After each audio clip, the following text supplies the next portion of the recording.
இருக்கிறேன். அனைவருக்கும் நமஸ்காரம். நம்ம நேத்திக்கு பார்த்த ஒரு விஷயம் வந்து பார்த்தீங்கன்னா, 9வது அத்தியாயத்தில பிரம்மாவுக்கும், சரஸ்வதிக்கும் இருக்கக்கூடிய உறவு முறைகள பத்தி பார்த்தோம். வேதத்தில என்ன சொல்லியிருந்தாங்கன்னா, பிரம்மாவுக்கு வந்து சரஸ்வதி மனைவி அப்படின்னு ஒரு இடத்துல குறிப்பிடுறாங்க. வேறொரு இடத்துல பிரம்மாவுக்கு சரஸ்வதி தாய் அப்படின்னு சொல்லி குறிப்பிடுறாங்க. இன்னொரு இடத்துல பிரம்மாவுக்கு சரஸ்வதி மகள் அப்படின்னு சொல்லி குறிப்பிடுறாங்க. இன்னொரு இடத்துல பிரம்மாவுக்கு சரஸ்வதி தங்கை அப்படின்னு சொல்லி குறிப்பிடுறாங்க. அப்போ ஒரு பெண் எப்படி இந்த 4 உறவு முறைக்குள்ள வர முடியும்? அப்படிங்கிற ஒரு குழப்பம் அப்படிங்கிறது இருந்துச்சு.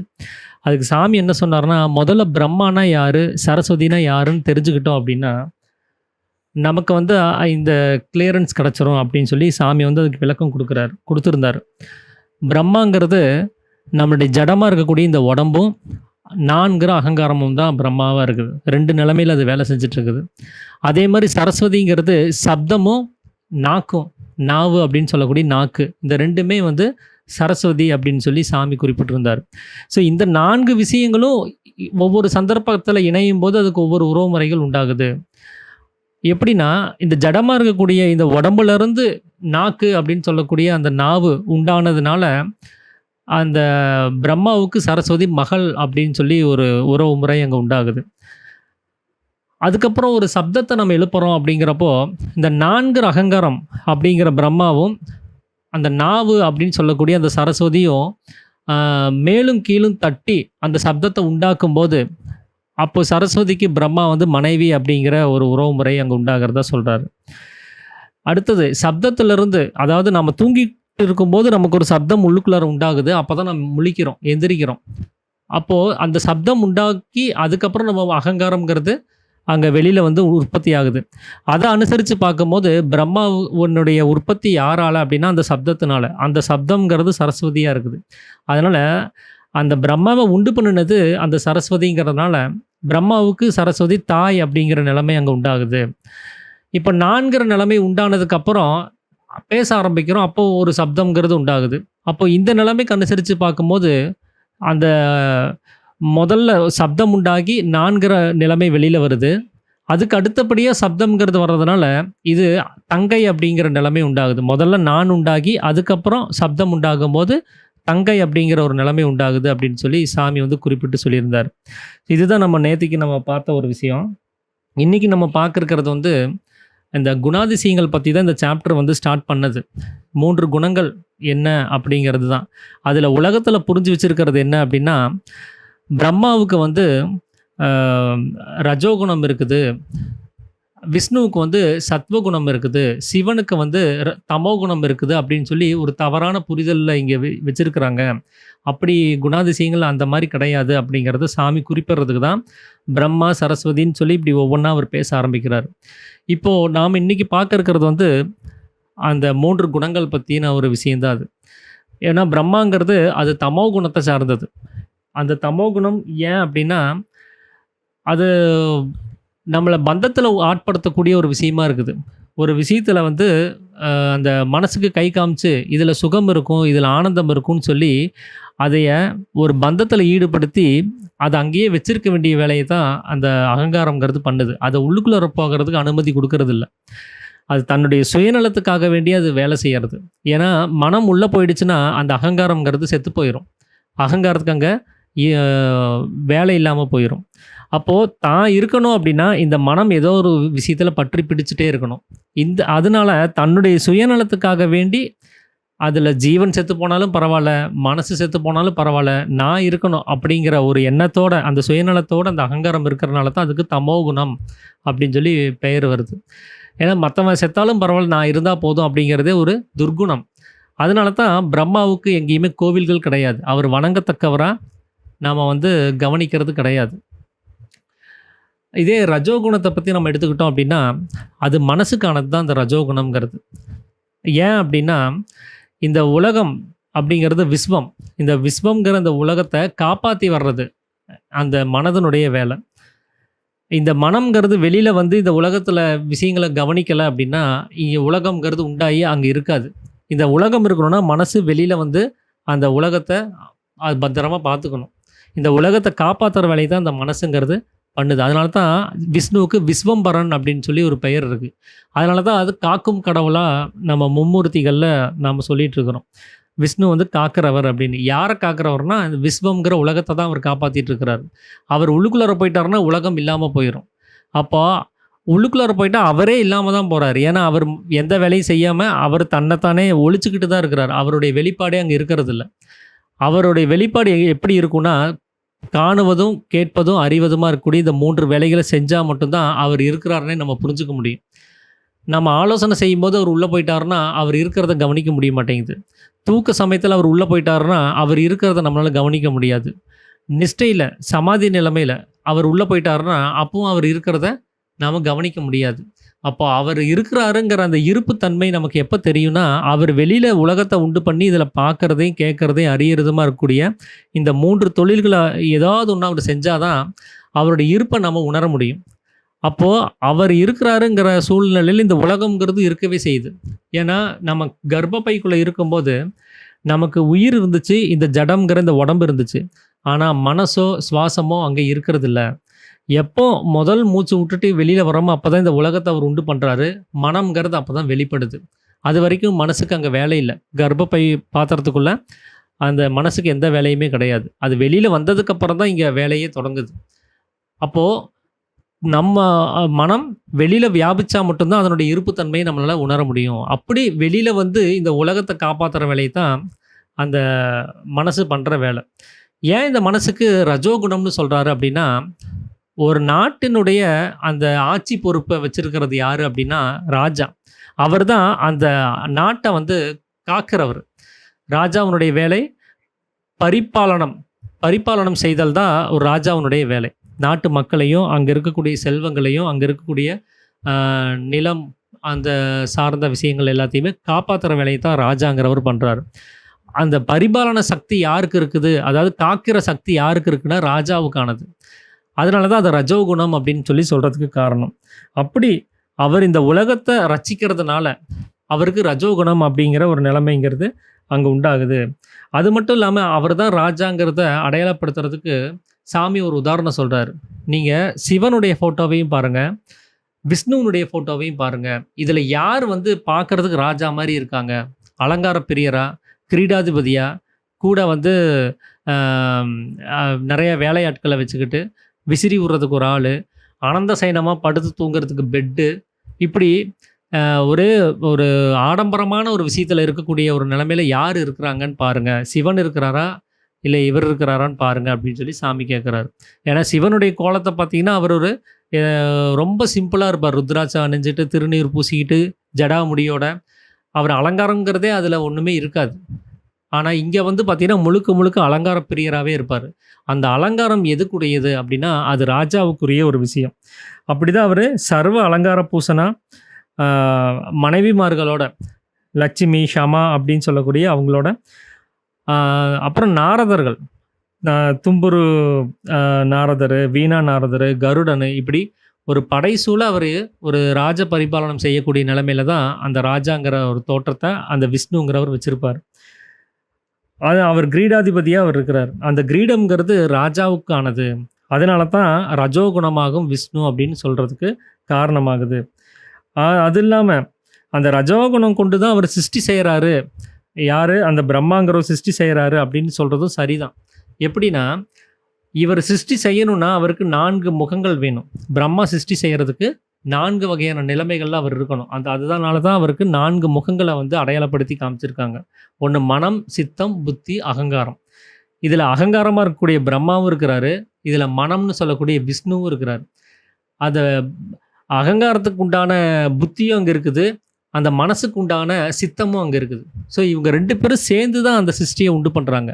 மனம்ங்கிறது வியாபிக்கலைன்னா அங்கே அகங்காரத்துக்கு வேலையே கிடையாது. பிரம்மானால் எந்த வேலையும் செய்ய முடியாது. ஏன்னா அங்கே அகங்காரம் தான் பிரம்மாவாக இருக்குது, மனம் தான் விஷ்ணுவாக இருக்குது. அந்த விஷ்ணு வெளியில் தூக்கத்திலிருந்து வெளியில் வந்து உலகத்தை உண்டு பண்ணலைன்னா, அந்த சித்தம்னு சொல்லக்கூடிய பிரகாசத்தை அவர் வெளியில் கொடுக்கல அப்படின்னா இந்த உலகத்தினுடைய உற்பத்தி கிடையாது.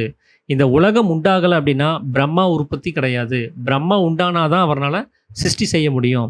அதனால தான் ரஜோகுணத்தை கொண்டு அவர் சிருஷ்டி செய்கிறாரு அப்படின்னு சொல்லி வேதத்தில் எழுதுகிறாங்க. ஆனால் நாம் அதை படித்து பார்க்கும்போது நாம் என்ன புரிஞ்சுக்கிட்டோம்னா, பிரம்மாவுக்கு தான் வந்து ரஜோகுணம் இருக்குது. அதனால அந்த குணத்த வச்சு அவர் சிருஷ்டி செய்றாரு அப்படின்னு தவறா எண்ண வேண்டிய ஒரு அவசியம் அங்க ஏற்பட்டுருச்சு. உண்மையாவே பிரம்மாங்கிறது தமோ குணம் தான் அது. அந்த தமோ குணத்துல அவர் இருக்கிறாரு. ஆனா சிருஷ்டி செய்யும்போது அந்த ரஜோகுணத்தினுடைய உதவி அவருக்கு தேவைப்படுது.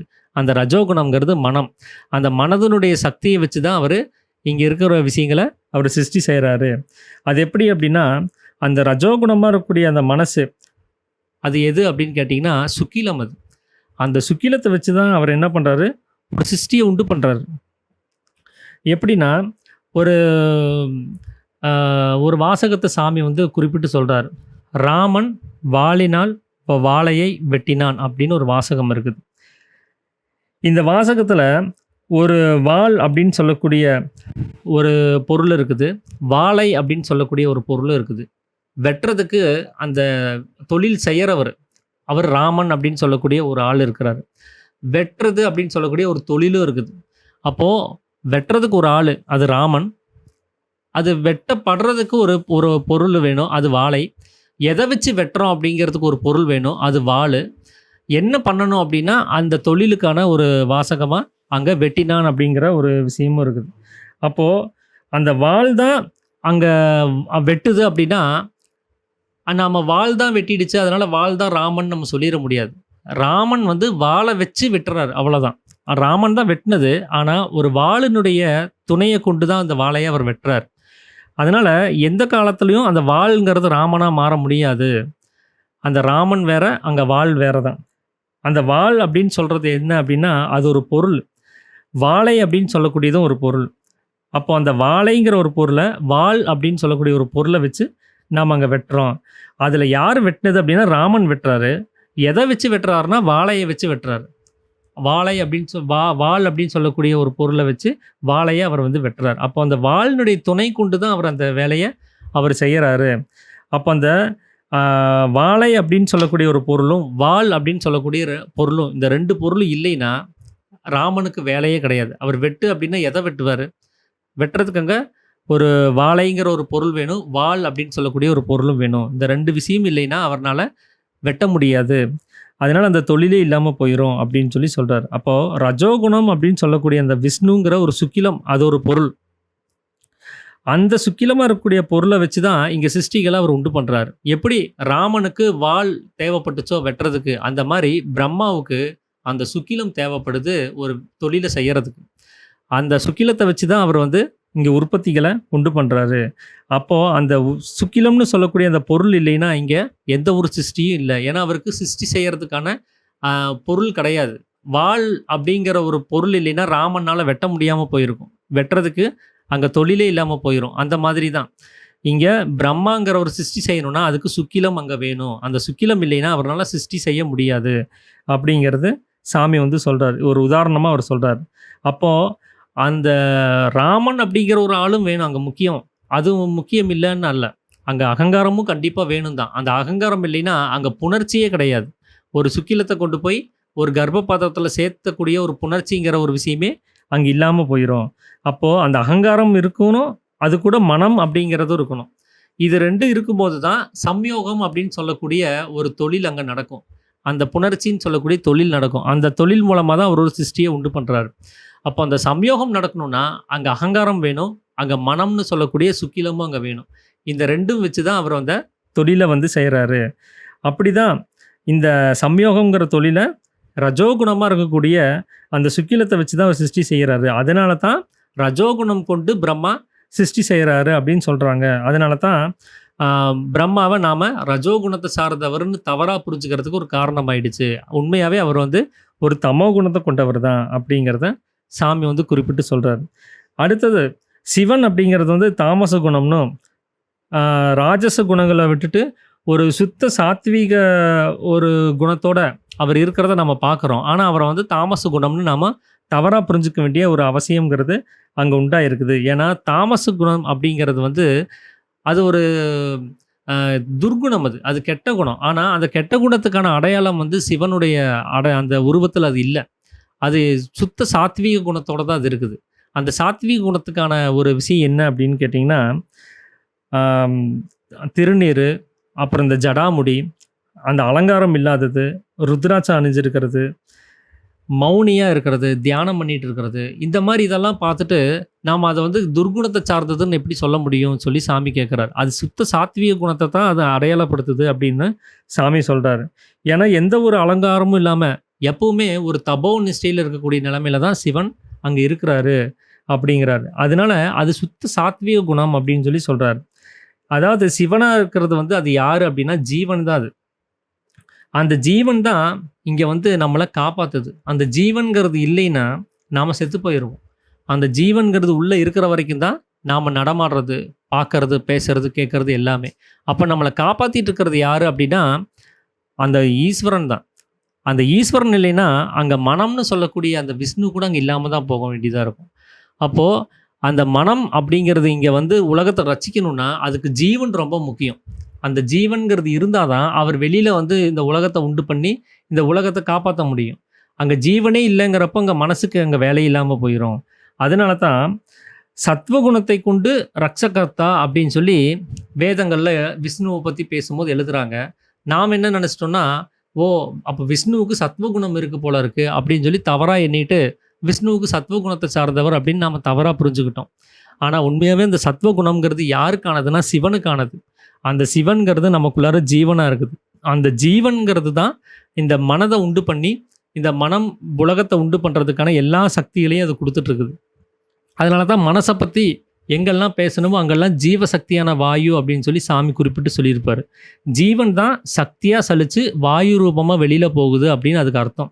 ஜீவசக்தியான வாயு அப்படின்னா ஜீவன் சக்தியாக சலித்து வாயு ரூபமாக வெளியில் போகிறது அப்படின்னு அதுக்கு அர்த்தம். அப்படி தான் மனதனுடைய போக்குவரத்துங்கிறது வெளியில் போகுது. அப்போது அந்த பரிபாலன தன்மைங்கிறது விஷ்ணுவுக்கு எப்படி வந்துச்சு அப்படின்னா ஜீவன் இருக்கிறதுனால தான். ஜீவன் இல்லைன்னா அங்கே விஷ்ணுங்கிற ஒரு பொருளே இல்லாமல் போயிடும். அதனால் அந்த மனமாக இருக்கக்கூடிய விஷ்ணு இங்கே ரசிக்கணும், அதாவது இந்த உலகத்தை காப்பாற்றணும் அப்படின்னா அங்கே ஜீவன் வேணும். அந்த ஜீவனை கொண்டு தான் இந்த மனம்ங்கிற விஷ்ணு வந்து இந்த உலகத்தை காப்பாற்றிட்டு இருக்குது. அந்த ஜீவன் இல்லைன்னா அங்கே எதுவுமே இல்லை. அப்போ ரஜோகுணமாக இருக்கக்கூடிய மனசுலேருந்து அதுக்கப்புறம் பூதமாக இருக்கக்கூடிய அந்த அகங்காரங்கிறது அங்கே உண்டாகுது. அவரை உடனே சிருஷ்டிகளை உண்டு பண்ணுறாரு அப்படின்னு சொல்லி சாமி வந்து குறிப்பிட்டு சொல்கிறார். இது எப்படி அப்படின்னா அந்த மனமாக இருக்கக்கூடிய ரஜோகுணத்தை சம்யோகம் செஞ்சு அந்த சம்யோகம் செய்யக்கூடிய நேரத்தில் அந்த அகங்காரமாக இருக்கக்கூடிய அந்த ஜடம் இந்த உடம்பு அது வந்து சிருஷ்டி பண்ணுது. இந்த ஜடத்தை சாத்வீகமாக இருக்கக்கூடிய அந்த ஜீவன் வந்து காப்பாற்றிட்டு இருக்குதுங்கிறார். ஏன்னா இந்த ஜடத்தை உண்டு பண்ணினது யார் அப்படின்னு கேட்டிங்கன்னா நான்கிற அகங்காரம் தான் புணர்ச்சி செஞ்சு சம்யோகம் செஞ்சு அந்த சுக்கிலத்தை கொண்டு போய் கர்ப்ப பாத்திரத்தில் தள்ளுனதெல்லாம் அந்த நான்கிற அகங்காரம் தான். அந்த அகங்காரம் அதை செஞ்சுச்சு, இந்த உடம்பை படைச்சிருச்சு. இந்த உடம்புக்குள்ளார இருக்கக்கூடிய அந்த சக்தியினுடைய வெளிப்பாடு எது அப்படின்னா அது மனதுனால தான். அந்த மனசுங்கிறது தான் இங்கே வெளி உலகத்தை உண்டு பண்ணி அதை வச்சிட்ருக்குது. பார்க்குறதுக்கும் கேட்குறதுக்கும் அறியறதுக்கும் இந்த வேலைகளை செஞ்சிட்ருக்கு. ஆனால் இந்த அகங்காரமாகட்டும் இந்த மனசாகட்டும் இது எல்லாத்தையுமே காப்பாற்றக்கூடிய ரட்சகர்த்தாவாக யார் இருக்கிறாங்க அப்படின்னா ஜீவன் தான் இருக்குது. அங்கே ஜீவன் இல்லை அப்படின்னா இங்கே யாருமே கிடையாது. மனசு கிடையாது, உடம்பு கிடையாது, அகங்காரம் கிடையாது, உலகம் கிடையாது, எதுவுமே இல்லாமல் போயிடும். அப்போது இந்த சடத்தை அதாவது இந்த உடம்பை எது காப்பாற்றிட்டு இருக்குதுன்னா ஜீவன் தான் காப்பாற்றிட்டு இருக்கு. அந்த ஜீவன் தான் ரசிக்குது. எப்படின்னா சம்யோக சமயத்தில் சுக்கிலமாக அந்த அகங்காரம் போய் அந்த உருவத்தை சிருஷ்டி பண்ணுது. அதிலிருந்து ஒரு குழந்தை பிறந்து வருது. அந்த குழந்தைக்குள்ளார ஜீவனாக அந்த வாயு அது ஜீவனாக இருந்து அந்த குழந்தைய காப்பாற்றிட்டே வருது. ஜீவன் போகும்போது அந்த குழந்தையை காப்பாற்றுறதுக்கு அங்கே வழி இல்லாமல் போயிடும். அந்த குழந்தை எத்தனை வருஷம் வரைக்கும் உயிரோடு இருக்குதோ அது வரைக்குமே அந்த குழந்தைன்னு சொல்லக்கூடிய இந்த உடம்பையும் அந்த மனசையும் அந்த அகங்காரத்தையும் காப்பாற்றுற வேலையை அந்த ஜீவன்கிறது பண்ணிகிட்ருக்குது. அந்த சாத்வீகம்னு சொல்லக்கூடிய அந்த குணம் இல்லைன்னா அந்த சந்தானம் அந்த குழந்தை வந்து பிணமாயிரும். அதனால தான் ஜீவனுடைய சக்தியிலிருந்து வாய் இருக்கும்போது வரைக்கும் மட்டுமே நமக்கு வந்து ஜீவன் இருக்குது, அவன் உசுரோடு இருக்கிறான் அப்படிங்கிறத நம்ம புரிஞ்சுக்க வேண்டியதாக இருக்குது. அப்போ அந்த ஜீவன் தான் வாயுவாக சாத்வீக குணத்தோட இந்த ரஜோகுணமாக இருக்கக்கூடிய மனசை உற்பவம் பண்ணுது, அதை தான் உற்பவிக்குது, அதை உண்டாக்குது. அதனால் அந்த சாத்வீகத்திலிருந்து ராஜசம் உண்டாயிருக்குது அப்படிங்கிறதையும் மேலே இருக்கிற அந்த அனுபவஸ்தர்கள் சொல்லியிருக்கிறாங்க. அந்த சாத்வீக குணமாக இருக்கக்கூடிய அந்த ஜீவன்லேருந்து தான் சலனமாகி அந்த வாயுங்கிற ஒரு பொருளை உண்டு பண்ணி அதன் மூலமாக இந்த ஜடத்தை சிவன் வந்து காப்பாத்திட்டு இருக்கிறாரு. அதனால தான் சத்வகுணத்தை கொண்டு ரக்ஷகர்த்தா அப்படின்னு சொல்லி இந்த விஷ்ணுவை சொல்றதுக்கு காரணங்கிறார். அது மட்டும் இல்லாம இப்ப சிவன பத்தி குறிப்பிடும்போது, சிவன் வந்து தமோ குணம்னு சொல்லி நம்ம தப்பா புரிஞ்சிருந்தோம். ஏன்னா, அவர் அழிக்கிறவரு. அது ஒரு துர்குணம் அழிக்கிறதுங்கிறது. அதனால தமோ குணம் அவரது அப்படின்னு நாம தவறா புரிஞ்சுக்கிட்டோம். ஆனா, வேத சாஸ்திரங்கள்ல இப்படிதான் எழுதியிருக்கிறாங்க. தமோ குணத்தை கொண்டு அ எ அவர் அழிக்கிற தொழில வச்சிருக்கிறாரு அப்படின்னு சொல்லி குறிப்பிட்டு சொல்றாங்க. அது சிவன வந்து சம்ஹார ருத்திரன் அப்படின்னு அவருக்கு பேரு. அழிக்கிறவர். அந்த சம்ஹார ருத்திரனா இருக்கிறாரு. எத வச்சுனா, தமோ குணத்தை வைத்து அப்படின்னு சொல்லி குறிப்பிட்டு சொல்ல வேண்டியதா இருக்கு. அப்போ தமோ குணம் எது அப்படின்னா, அகங்காரம் தான் தமோ குணம். அந்த அகங்காரத்த வச்சு தான் சிவன் வந்து ருத்ரனா மாறி இருக்கிறார். அந்த அகங்காரம் இல்லைன்னா, சிவனுக்கு அந்த ருத்ரனா மாற வேண்டிய அவசியம் இருக்காது. அவர் சுத்த சாத்வீகமாவே இருந்திருப்பார். அது எப்படி அப்படின்னா, தமோ குணத்தினால அந்த சிவன் என்ன பண்றாருன்னா, வெளியில வந்து அந்த அகங்காரம் இருக்கிறதுனால, அந்த சிவன் வெளியில வந்து விஷயங்கள பற்றி பிடிச்சு பந்தப்பட்டு இருக்குது. அந்த அகங்காரம் அகங்காரம் இல்லைன்னா, அந்த ஜீவன் வெளியில வந்து எதுலயுமே பந்தப்படாது. நம்ம தூங்கும்போது நமக்கு எந்த ஒரு அகங்காரம் கிடையாது. மனசனுடைய வெளிப்பாடும் கிடையாது. அப்ப சிவன் என்ன பண்றாருன்னா, சுத்தமா, பரிசுத்தமா அவர் உள்ளுக்குள்ளாரே இருக்கிறார். அவருக்குள்ள களங்கம் இல்லாத தன்மையிலே அவர் இருக்கிறார். அந்த களங்கமுள்ள தன்மை எப்படி உண்டாகுது அப்படின்னா, நமக்குள்ளார இருந்து இந்த வாயுவா அது சக்தியா சலிச்சு வெளியில வரும்போது தான் உண்டாகுது. அதனால தான் சாமி மாயைய பத்தி பேசும்போது, அறிவா இருக்கக்கூடிய அந்த வஸ்து நமக்குள்ளார அடங்கி இருந்தா மட்டும் தான் அது களங்கம் இல்லாத தன்மையில இருக்கும். அந்த அறிவா இருக்கக்கூடிய ஜீவசக்தியா இருக்கக்கூடிய வாயு நம்மளிருந்து சலிச்சு வெளியில வர்றதுக்கு பேர் தான் மாயை அப்படின்னு சொல்லி குறிப்பிட்டிருந்தார். அந்த மாயைங்கிறது தான் அகங்காரம் அப்படின்னு சொல்லியிருந்தாங்க. அப்போ இந்த களங்கமில்லாத தன்மையில இருக்கக்கூடிய அந்த சிவன் களங்கமுள்ள தன்மைக்கு போகும்போது அவரே தான் அகங்காரமா மாறி இருக்கிறாரு. அதனால தான் அவருக்கு தமோ குணம்ங்கிறது அங்க உண்டாகுது. அவர் அடங்கி இருக்கும்போது சத்துவ குணத்தாகவும், களங்கமில்லாத தன்மையிலே இருப்பாரு. அவர் வெளியில சலிச்சு வந்துட்டாருன்னா, அவர் தமோ குணத்தோட அகங்காரமா அவர் மாறி இருப்பாரு அப்படிங்கிறத சாமி சொல்றாரு. எப்படின்னா, அந்த தமோ குணம்ங்கிறது அந்தகாரம்ங்கிறார். அந்தகாரம்னா அது இருட்டு. அது வந்து அறியாமை அது. நாம என்ன பண்றோம்னே அதுக்கு தெரியாது. நாம செய்யறது சரியா, தப்பா எதுவுமே அந்த அகங்காரத்தினால யோசிக்க முடியாது. அதுக்கு தேவை என்னன்னா, தனக்கு என்ன வேணுமோ அத மட்டுமே அது பண்ணிக்கும். அது சரியா, தப்பான்னு அது கவனிக்கிறதுக்கான ஒரு நிலைமையில அது இருக்காது. அப்படி த தன்னுடைய சுகத்த மட்டுமே நம்பி, அது வெளி விஷயங்கள காமிச்சு குடுத்து, இந்த மனச பந்தப்பட வச்சு, அத அங்கேயே வச்சிருக்க வேலைய அது செஞ்சுக்கிட்டே இருக்கும். இதனால நாம நம்மள அறியாம, நாம வந்து ஒரு அறியாமையிலேயே இருக்க வேண்டிய சூழல்ங்கிறது உண்டாகுது. அது மட்டும் இல்லாம, நம்மளுடைய உண்மையான நிலைமை என்னன்னு தெரியாம, நாம தான் அகங்காரம் அப்படிங்கிற ஒரு எண்ணத்துல, நான் அப்படின்னு சொல்லும்போது, அது அகங்காரத்த குறிப்பிடக்கூடிய ஒரு விஷயமா இருக்கும். நான் தான் செய்றேன், நான் தான் படிக்கிறேன், நான் தான் பேசுறேன், நான் தான் நடக்கிறேன் அப்படின்னு சொல்லும்போது, எல்லாமே அகங்காரத்துக்கான ஒரு தொனியாவே இருக்குது. அதோட நம்ம அத நம்பும்போது என்ன ஆகுதுன்னா, நாம அகங்காரம் தான் அப்படின்னு சொல்ல வேண்டிய ஒரு நிலைமையில இருக்குது. அதனால தான் நம்மள நாமளே அறிய முடியாம போயிடுறோம்.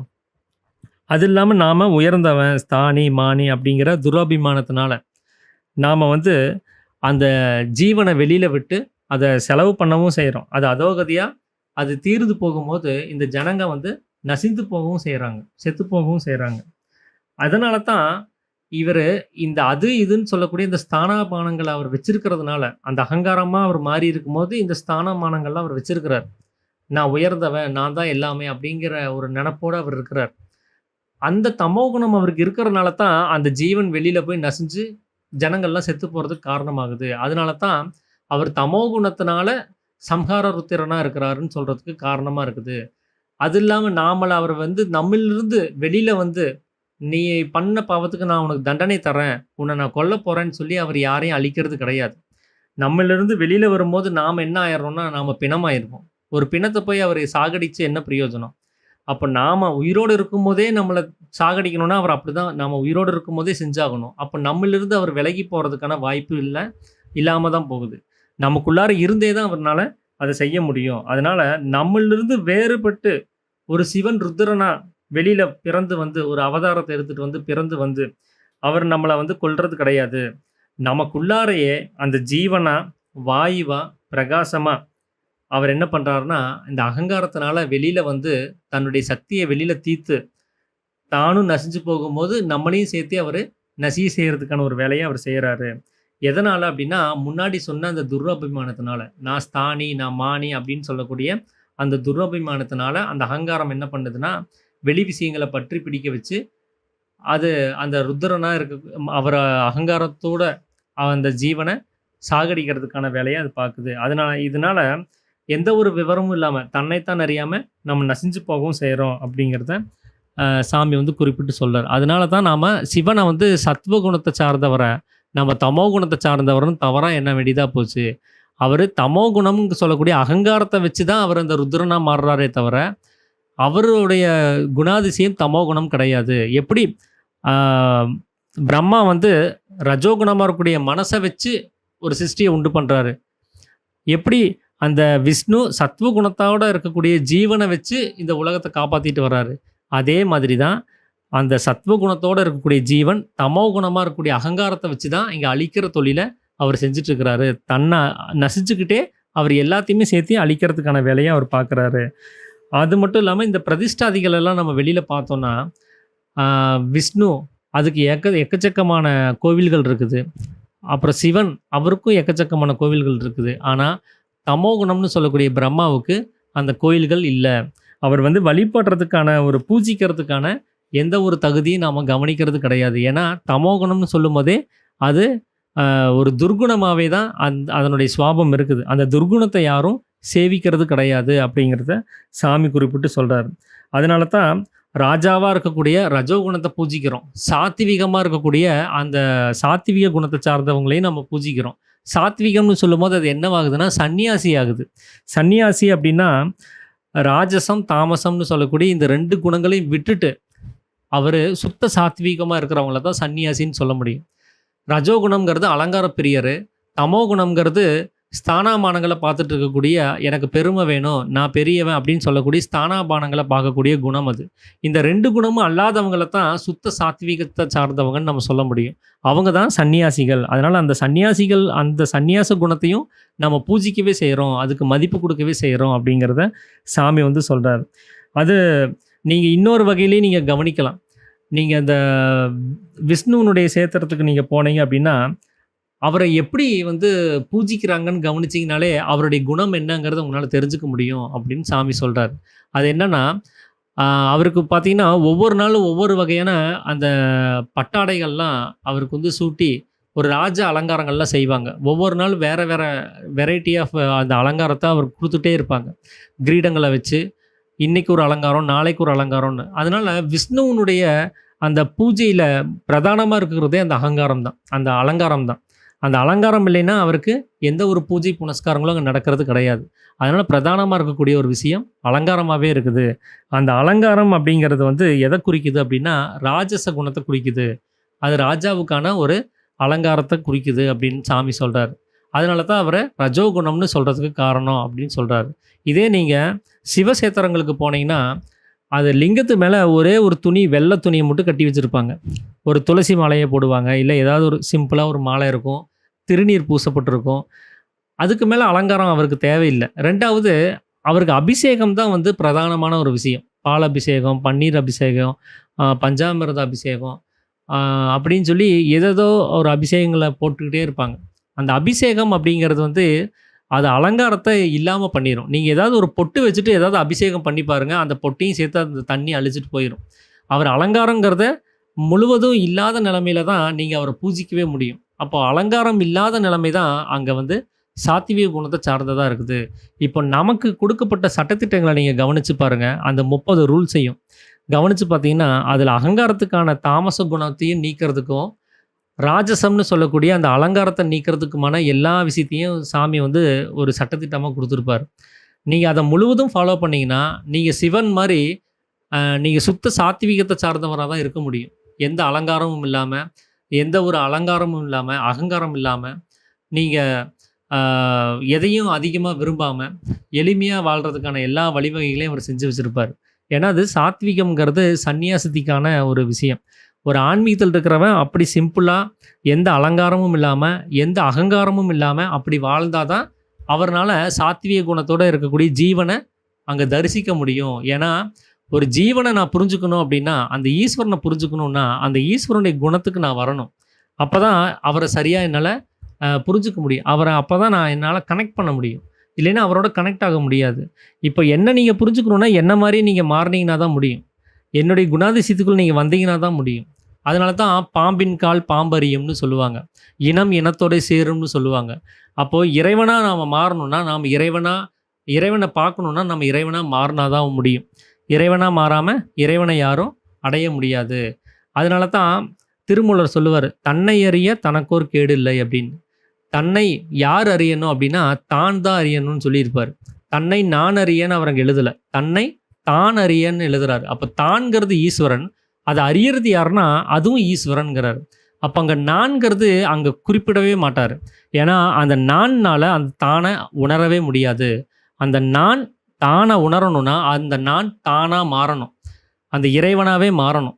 அப்போது தான்கிற ஈஸ்வரனை யாருனால் அடைய முடியும்னா அதே தான்கிற ஈஸ்வர குணத்தோடு யார் வர்றாங்களோ, யார் மாறி இருக்காங்களோ அவங்களால மட்டும்தான் அவரை புரிஞ்சுக்க முடியும். இதைத்தான் இங்கே சாமி குறிப்பிட்டு சொல்கிற ஒரு விஷயம். அப்போது நாமளும் அலங்காரம் இல்லாமல் அகங்காரம் இல்லாமல் நாம் சுத்த சாத்வீகத்தோடு இருந்தோம் அப்படின்னா நாம் இந்த ஜீவனை கவனிக்க முடியும் அப்படிங்கிறத சாமி சொல்கிறார். அப்போது சிவலிங்கத்தில் நீங்கள் இன்னொரு விஷயத்தையும் நீங்கள் பார்க்கலாம். அந்த கோவில்கள்லாம் தாரா பாத்திரம்னு ஒரு பாத்திரத்தை மேலே கட்டி தொங்க விட்டுருப்பாங்க. அதில் தண்ணி ஊற்றி வச்சுருப்பாங்க. சொட்டு சொட்டாக விழுந்துகிட்டே இருக்கும். 24 மணி நேரமும் ஒவ்வொரு சொட்டாக விழுந்துகிட்டே இருக்கும். ஒரு சிலர்லாம் அதை கரெக்டாக டியூன் பண்ணி வச்சுருப்பாங்க. ஒரு நிமிஷத்துக்கு ஒரு சொட்டு விழுகிற மாதிரி, 24 ஒரு 60 செகண்டுக்கு 60 சொட்டு அப்படி விழுகிற மாதிரியெல்லாம் அதை அந்த சரியாக அந்த ஹோலை ரெடி பண்ணி வச்சுருப்பாங்க. 60 சொட்டு ஒவ்வொரு நாளிகைக்கும் ஒவ்வொரு சொட்டு விழுகணும் அப்படிங்கிற மாதிரி ஒரு கணக்கெல்லாம் அவங்க வச்சுருப்பாங்க. அப்போது அதனுடைய அர்த்தம் என்ன அப்படின்னா, அவர் சதா அபிஷேகத்திலே இருக்கிறவர். ஏன் சதா அபிஷேகத்தில் இருக்கணும்னா அவருக்கு அலங்காரம் கொஞ்சமேனும் பிடிக்காது. அவர் அலங்காரத்தில் இருக்க முடியாது. அவர்னால் அந்த அலங்கார பிரியனே அவர் கிடையாது. அப்போது மேலே தண்ணி விழுந்துகிட்டே இருந்தால் நீங்கள் ஒரு விபூதி கூட அது மேலே வைக்க முடியாது. வச்சிங்கன்னா அடுத்த சொட்டாக விழுகும்போது அந்த விபூதி அங்கே இல்லாமல் போயிடும். அதை உடனே அந்த தண்ணி அடிச்சுட்டு போயிடும். அப்போது முழுவதும் அலங்காரம் இல்லாத ஒரு தன்மையில் தான் அந்த சிவபெருமான் இருக்கிறாருங்கிறதுக்கு சுட்டி காமிக்கிறது தான் அந்த தாரா பாத்திரத்தை தொங்க விட்டு சதா அபிஷேகம் விழுகிற மாதிரியான ஒரு விஷயங்கள்லாம் அவங்க செஞ்சுருக்கிறாங்க அப்படிங்கிறத சாமி குறிப்பிட்டு சொல்கிறார். ஏன்னா அந்த இடத்துல எந்த ஒரு களங்கமும் இல்லை, அங்கே அழுக்கும் இல்லை, அது எந்த ஒரு அலங்காரமும் இல்லை. அப்படிப்பட்ட ஒரு குணம் எது அப்படின்னா சுத்த சாத்வீக குணம். அதனால தான் அது சிவனுக்கு சுத்த சாத்வீக குணத்தை சார்ந்தவர்னு சொல்லி பெரியவங்க சொல்லியிருக்கிறாங்க. அப்போது சுத்த சாத்வீக குணமாக இருக்கக்கூடிய சிவன் அப்படிங்கிறதும் ரஜோகுணம்ங்கிறது விஷ்ணுக்கானதுங்கிறதும் இதுலேருந்து நல்லாவே வெளிப்படுது அப்படின்னு சொல்லி சாமி குறிப்பிட்டு சொல்கிறார். அப்போது அந்த ரஜோகுணத்துலேருந்து உண்டாக்கி இருக்கக்கூடிய அந்த அகங்காரம் தான் தமோ குணத்தை சார்ந்ததாக இருக்குது. அதுதான் பிரம்மா அப்படின்னு சொல்லக்கூடியது. இந்த உலகத்தில் சத்வகுணமாக இருக்கக்கூடிய சிவனையும் ரஜோகுணமாக இருக்கக்கூடிய விஷ்ணுவையும் எல்லாருமே சேவிக்கிறாங்க. ஆனால் தமோ குணமாக இருக்கக்கூடிய பிரம்மாவை யாரும் பூஜிக்கிறது கிடையாது. இந்த உலகத்தில் இருக்கக்கூடிய ஜனங்கள் இந்தந்த குணங்கள் இந்தந்த விஷயங்கள் தான் அப்படிங்கிறத சரியாக புரிஞ்சுக்காம, அதை பற்றின ஒரு தெளிவு இல்லாமல் அவங்க தப்பாக புரிஞ்சுக்க வேண்டிய ஒரு சூழ்நிலைங்கிறது உண்டாயிருக்கு. அப்படி தான் அந்த குணங்களை அவங்க மாற்றி புரிஞ்சுக்க வேண்டிய நிலைமைங்கிறது உண்டாயிருக்குது. அப்போது அந்த சாத்வீகம்ங்கிறது ஜீவனும் அது சிவனும், ராஜசம்ங்கிறது அந்த சாத்வீகமாக இருக்கக்கூடிய ஜீவன்லேருந்து வந்த மனசும் அது விஷ்ணுவும், தாமசம் அப்படின்னு சொல்லக்கூடியது அந்த விஷ்ணுவிலிருந்து உண்டாயிருக்கக்கூடிய அகங்காரமும், அதாவது மனதிலிருந்து உண்டான அகங்காரமும் அது பிரம்மாவும் இருக்குது. இப்படி தான் திருமூர்த்திகள் அப்படின்னு சொல்லக்கூடிய அந்த மும்மூர்த்திகளுடைய நிலைமை. அவங்க அந்த படைத்தல் காத்தல் அழித்தல் அப்படின்னு சொல்லக்கூடிய அந்த தொழில்களை எப்படி எந்த குணங்களை வச்சு செய்கிறாங்கங்கிறத சாமி விளக்கமாக அதை குறிப்பிட்டு சொல்லியிருக்கிறாங்க. இந்த 3 குணங்களும் இல்லாமல் போகும்போது மட்டும்தான் நாம் அந்த மோட்சங்கிற ஒரு விஷயத்த நம்மளால் அடைய முடியும் அப்படிங்கிறதையும் சொல்கிறார். வெறும் சாத்வீக குணத்தை சார்ந்தவராக நம்மளை மாற சொல்லிட்டாரு. ஆனால் இறுதியில் நீங்கள் அந்த சாத்வீக குணத்தையும் விட வேண்டியதாக இருக்கும். ஏன்னா நீங்கள் ஜீவனை கவனிக்கிறது நம்ம வேலை கிடையாது. என்னுடைய ஜீவனை போய் சந்திக்கிறது என்னுடைய வேலை கிடையாது. என்னுடைய வேலை என்னென்னா என்னுடைய ஜீவனை ஈஸ்வரனாக மாற்றுறது தான் என்னுடைய வேலை. ஈஸ்வரன் அதாவது ஜீவன் ஈஸ்வரனாக மாறணும். அதுக்கு பேர் தான் ஜீவேஸ்வர ஐக்கியம்னு அர்த்தம். அந்த ஜீவனாக இருக்கக்கூடிய ஒரு நிலைமையாக அந்த சத்வ குணத்தையும் இல்லாமல் பண்ணி அந்த குணம் இல்லாத சகுனம் அப்படின்னு சொல்லக்கூடிய அந்த நிலைமையில் அதை கொண்டு போய் நிறுத்தணும். அவர் எந்த ஒரு குணமும் இல்லாமல் இருக்கக்கூடிய நிலைமையில தான் ஈஸ்வரன் இருக்கிறாரு. அப்போ சத்வ குணம்னு இருக்கிறது கூட நமக்கு மோட்சத்துக்கான ஒரு தடை தான் அது. அப்போது முதல்ல அகங்காரம்னு சொல்லக்கூடிய தமோ குணத்தை அழிக்கணும். அப்புறம் ரஜோகுணம்னு சொல்லக்கூடிய அந்த மனசையும் அழிக்கணும். அதுக்கப்புறம் சத்வகுணம்னு சொல்லக்கூடிய அந்த ஜீவனை கொண்டு போய் நீங்கள் அதுக்கப்புறம் தான் அந்த ஈஸ்வரனாக மாற்றி அங்கே உட்கார வைக்க முடியும். ஈஸ்வரனில் போய் லயிக்க வைக்க முடியும். இந்த 2 பேர் இல்லைன்னா விடமாட்டாங்க. அப்போ வெறும் எடுத்தெடுப்புலேயே ஜீவனை கொண்டு போய் அங்கே சேர்க்கலாம் அப்படின்னா இவங்க 2 பேர் கண்டிப்பாக விடமாட்டாங்க. அப்போ ஒவ்வொருத்தராக நீங்கள் கட் பண்ணிட்டு போனீங்கன்னா தான் நீங்கள் ஈஸ்வரனை கொண்டு போய் ஜீவேஸ்வர ஐக்கியத்தில் சேர்க்க முடியும். அதனால அந்த 3 குணங்களும் அந்த உற்பத்தி ஸ்தானமாக இருக்கக்கூடிய ஆகாசத்தில் எப்போ லயிக்குதோ, எப்போ அது இல்லாமல் போகுதோ, அப்போ தான் திரிகுண ரகிதம் அப்படின்னு சொல்கிறார். அந்த 3 குணங்களும் இல்லாத நிலைமைங்கிறார். அதான் திரிகுணாதீதம் அப்படின்னு சொல்லுவார். அந்த 3 குணங்களும் இல்லாத நிலைமையாக அது தீர்ந்து போகும். அப்போ தான் மோட்சங்கிற ஒரு நிலைமை நமக்கு கிடைக்கும். அப்போ தான் நம்ம சதா ஆனந்தத்தில் இருக்க முடியும் அப்படிங்கிறத சாமி சொல்கிறார். ஸோ இதுதான் இன்றைக்கி நான் உங்களோட பகிர்ந்துக்கணும் அப்படின்னு சொல்லி நினச்ச விஷயம். அனைவருக்கும் ஆத்ம நமஸ்காரம்.